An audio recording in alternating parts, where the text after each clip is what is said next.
She looked like she didn't belong. Scuffed flats, a wrinkled shirt, and a violin wrapped in old cloth.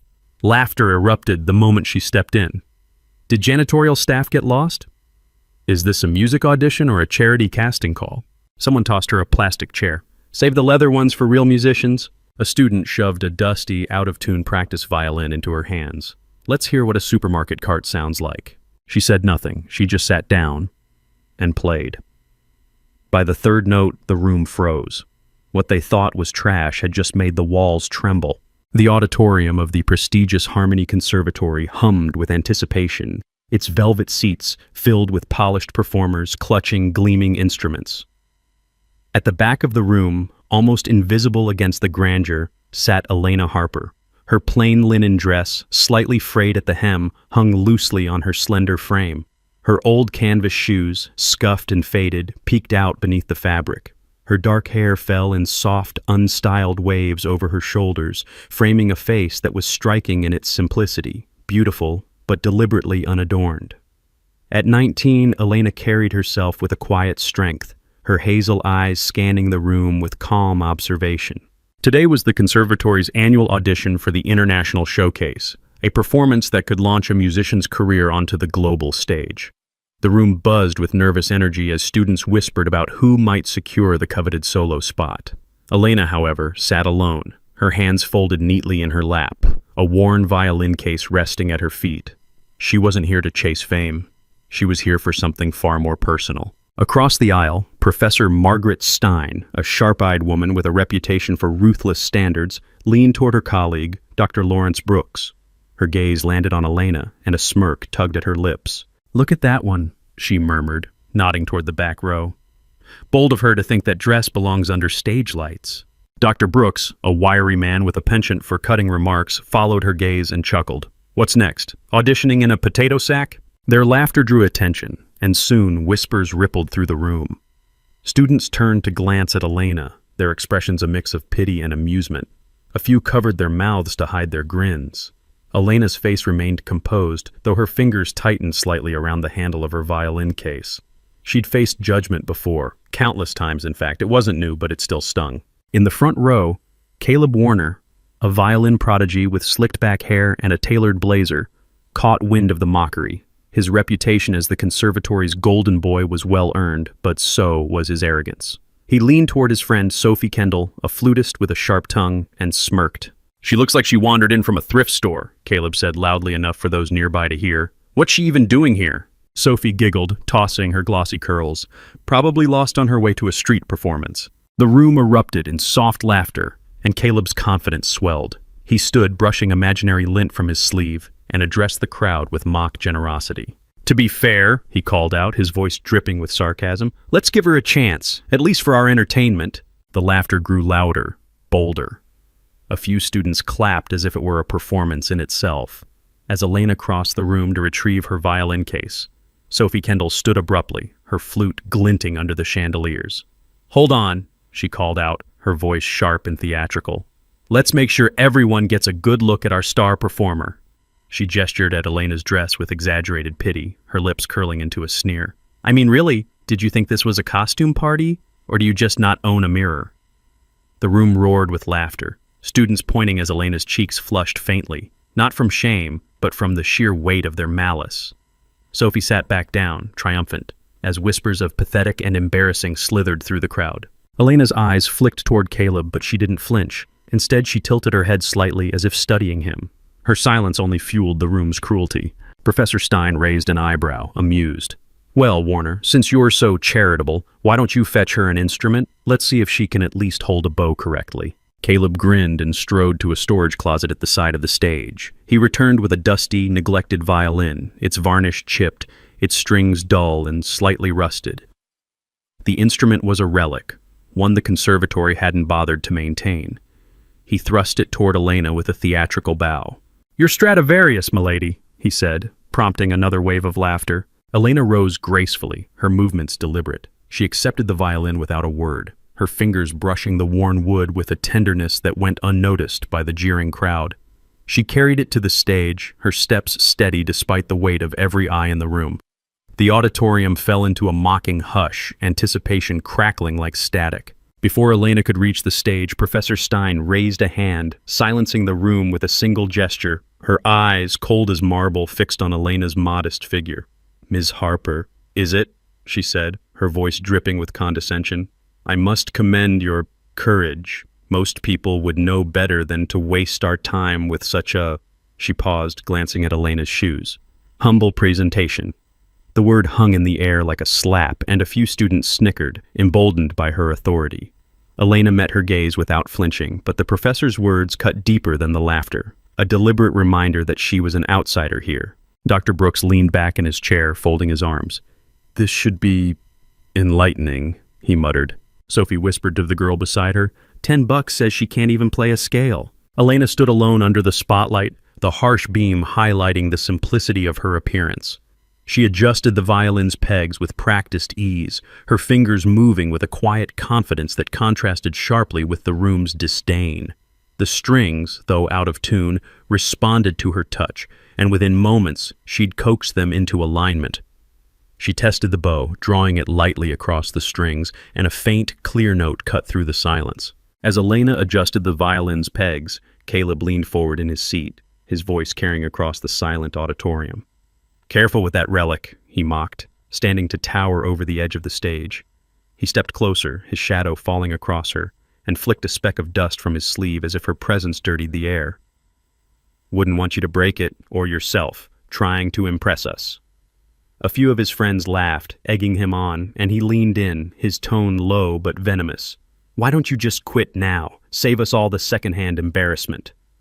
Elena's fingers paused briefly on the strings, but she didn't look up, her focus a shield against his looming presence. Caleb snorted from his seat. "Beginner's luck." Elena closed her eyes for a brief moment, as if centering herself. As Elena lifted the violin to her chin, a murmur swept through the audience, growing into a chorus of whispered taunts. "She's actually going to try," one student hissed, loud enough for others to hear. Another added, "Bet she learned from YouTube tutorials." Someone in the back row mimicked a screeching violin, drawing stifled laughter that spread like wildfire. The sound swelled, a collective cruelty that seemed to press against Elena from all sides, daring her to falter. Yet she stood unmoved, her posture straight, her eyes closing briefly as if to shut out their voices, not in defeat, but in defiance. Then, without preamble, she drew the bow across the strings. The first note was soft but precise, a delicate thread of sound that seemed to hover in the air. The second note followed, richer and more commanding. By the third, the room went utterly silent. She launched into Sarasate's Carmen Fantasie, a piece notorious for its technical demands and fiery passion.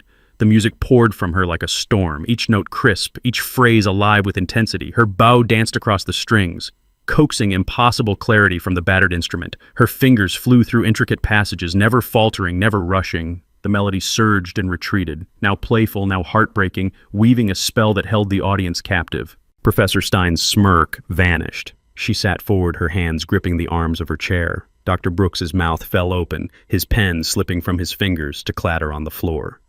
Caleb's confident grin froze, then faded entirely. Sophie's eyes widened, her flute forgotten in her lap. Elena played as if the room didn't exist. Her body swayed slightly with the music, but her face remained serene, her focus absolute. The violin, despite its flaws, sang under her command, its voice raw but powerful. She navigated the piece's most treacherous runs with breathtaking precision, her phrasing imbued with a depth that spoke of years, decades of devotion. In the wings, a young assistant professor, Clara Nguyen, whispered to herself, That's how Menuhin used to play it." The final note rang out, sharp and triumphant, before fading into silence. For a moment, no one moved. Then the auditorium erupted into applause, stunned, fervent, unstoppable. Students leapt to their feet, their earlier mockery forgotten. Even those who had laughed loudest clapped now, their faces a mix of awe and shame. Elena lowered the violin, her breath steady, her expression unchanged. She didn't bask in the applause or acknowledge the crowd's sudden adoration.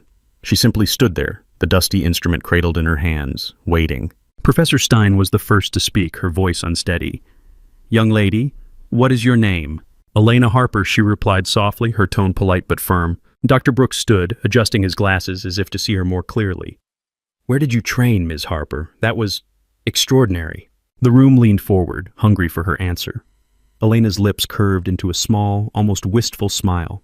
"I was Professor Keller's last student," she said, "before he passed. I just wanted his music to keep living." The auditorium fell silent again, the weight of her words settling over them like a fog. Professor Samuel Keller had been a legend, a reclusive genius whose performances had redefined the violin for a generation. He was notorious for refusing formal students, claiming no one was worthy of his time. Whispers had circulated for years that he'd taken on a single apprentice in his final days, but no one knew who, or if the rumor was even true. Clara Nguyen gasped audibly, her hand flying to her mouth. "Keller, you studied with Samuel Keller?" Elena nodded once, her eyes distant. "He taught me for 3 years, until the end." The panelists exchanged glances, their faces pale. Professor Stein's earlier amusement had evaporated, replaced by something akin to fear. Dr. Brooks sank back into his chair, muttering, "My God." Caleb shifted uncomfortably in his seat, his hands clenched into fists. Sophie stared at the floor, her cheeks flushed with embarrassment. The room's earlier cruelty now hung like a shadow, impossible to ignore. Professor Stein cleared her throat, struggling to regain her authority. "Ms. Harper, that was an exceptional performance. We'd like to offer you the solo position in the International Showcase. It's a rare opportunity." "Thank you," Elena interrupted gently, "but I'd rather not take the solo." A murmur of surprise rippled through the crowd. Caleb's head snapped up, his eyes narrowing as if he couldn't comprehend her refusal. Elena continued, her voice steady but warm. "I'd like to propose something else. There are students out there who love music as much as I do but can't afford to study here. If I'm chosen for anything, I'd ask that the conservatory create a scholarship fund in Professor Keller's name, for them." The panelists blinked, caught off guard. Dr. Brooks recovered first, nodding slowly. "That's a generous request, Miss Harper. We'll take it under serious consideration." "It's not about generosity," Elena said, her gaze unwavering. "It's about what's right. Music shouldn't be locked behind a paywall." The room was quiet again, her words resonating with a clarity that shamed the earlier mockery. Clara Nguyen wiped a tear from her cheek, her expression one of quiet admiration. Professor Stein hesitated, then nodded. "Very well, we'll discuss the scholarship immediately. But, Ms. Harper, you must understand, you've earned a place here today. Your talent is undeniable." Elena inclined her head, a gesture of acknowledgement rather than agreement. "Thank you. But I didn't come here to prove myself. I came to honor my teacher." With that, she stepped off the stage, her violin still in hand. The applause followed her, softer now, almost reverent. As she passed the front row, Caleb averted his eyes, his jaw tight. Sophie twisted her flute in her hands, unable to meet Elena's gaze. In the days that followed, the conservatory was abuzz with Elena's performance. Students recounted the audition in hushed tones, as if afraid to disturb the memory. The panel convened an emergency meeting, and within a week, the Samuel Keller Scholarship Fund was announced, a full-ride program for talented musicians from underserved communities. Elena's name was attached to the initiative, though she'd insisted it honor Keller alone. The fallout for those who had mocked her was swift and contained. Caleb Warner was suspended for a semester, his misconduct deemed a violation of the conservatory's code of conduct. The day after the audition, the conservatory's main hall was packed for an emergency assembly. Caleb Warner stood before the faculty, his usual swagger gone, replaced by a flush of humiliation. Professor Stein, her face grim, announced his suspension to the silent crowd. "Your actions disgraced this institution," she said, her voice cutting through the air. "You mocked a peer whose talent surpasses your own, and for that, you'll spend a semester reflecting off campus." Caleb's eyes darted to the floor, the weight of every gaze crushing his pride. Whispers followed him as he left, the golden boy now a cautionary tale, his future at Harmony hanging by a thread. Sophie Kendall faced a similar penalty, her scholarship placed under review. Sophie Kendall's reckoning came during a closed-door meeting with the conservatory's disciplinary board. Her scholarship, once a point of pride, was now in jeopardy, her flute performances overshadowed by her role in Elena's humiliation. Dr. Brooks, who had chuckled at her taunts, now sat stone-faced as he read the board's decision. Her funding was under probation, her reinstatement contingent on a public apology and mandatory ethics training. Sophie's hands trembled as she left the room, her sharp tongue silenced, her status among her peers crumbling. The news spread quickly, a stark reminder that talent alone couldn't erase cruelty. Professor Stein and Dr. Brooks issued public apologies, their words carefully crafted but sincere. The conservatory's culture shifted, if only slightly, as students whispered about the girl who'd turned their world upside down. Elena, meanwhile, continued her studies quietly. She attended classes, practiced in empty rehearsal rooms, and declined every interview request that came her way. When asked why she'd refused the solo, she'd only say, "The music matters more than the stage." One evening, as she left the conservatory, a younger student, a timid pianist named Lily, approached her. "Elena," she said hesitantly, "I was there, at the audition. I didn't laugh, but I didn't stop them either. I'm sorry." Elena smiled, her eyes kind. "You're here now. That's what counts." Lily clutched her sheet music, emboldened. "What you did, it changed things. People are talking about the scholarship, about Keller, about you." "I didn't do it for me," Elena said, adjusting the strap of her violin case.